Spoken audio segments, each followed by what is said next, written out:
Hello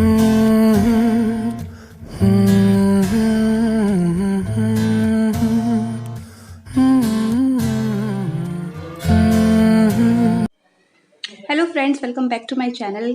कैसे हैं आप लोग? मैं हूं कविता। आई होप सब अच्छे होंगे। और आज की इस वीडियो में मैं आप लोगों के साथ शेयर करने वाली हूं ये वाला मेकअप लुक। ये वाला मेकअप लुक है एक इंस्पायर्ड मेकअप लुक। ये इंस्पायर्ड मेकअप लुक है स्वाति भामरा का। स्वाति भामरा एक इंडियन यूट्यूबर है जिन्होंने लास्ट ईयर ही अपना चैनल ओपन किया था एंड उनका जो अब चैनल है बहुत ऊंचाइयों पे पहुंच चुका है। सो वो बहुत सारे इंस्पायर्ड मेकअप लुक करती हैं, तो मैंने सोचा क्यों ना मैं एक उनका इंस्पायर्ड मेकअप लुक करूँ। और आई नो कमी रह गई होगी, बट मैंने पूरी कोशिश की है कि मैं उनसे मिलता जुलता मेकअप करूँ। इयरिंग्स की कमी, क्योंकि मेरे पास ऐसे इयरिंग्स नहीं है, जो मैंने गोल्ड के इयरिंग्स पहने हुए हैं, तो उसके लिए सॉरी। अगर ये मेरा मेकअप लुक आप लोगों को पसंद आता है तो प्लीज़ मेरे वीडियो को लाइक ज़रूर कीजिएगा, मुझे अप्रिशिएट जरूर कीजिएगा ऐसे ही लुक को क्रिएट करने के लिए। और अगर वीडियो पसंद आती है तो लाइक ज़रूर कीजिएगा। अगर आप मेरे चैनल पर नए हैं तो चैनल को सब्सक्राइब किए बिना नहीं जाइएगा। मैं कोशिश करती हूँ अपनी वीडियो को अच्छा बनाने की, और अगर वीडियो अच्छी बनती है तो प्लीज़ ज़रूर लाइक कीजिएगा। और स्टार्ट करते हैं वीडियो, और वीडियो अच्छी लगे तो प्लीज़ लाइक ज़रूर करना। तो स्टार्ट करते हैं video. Let's get started.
So guys, this is the final look. I hope आप लोगों को पसंद आया होगा। अगर वीडियो पसंद आए तो प्लीज़ लाइक ज़रूर करना और मेरे चैनल को सब्सक्राइब ज़रूर करना। मैंने बहुत कोशिश की है इस मेकअप के लिए, तो प्लीज़ लाइक ज़रूर करना। नेक्स्ट वीडियो में मिलते हैं, तब तक के लिए बाय बाय, टेक केयर।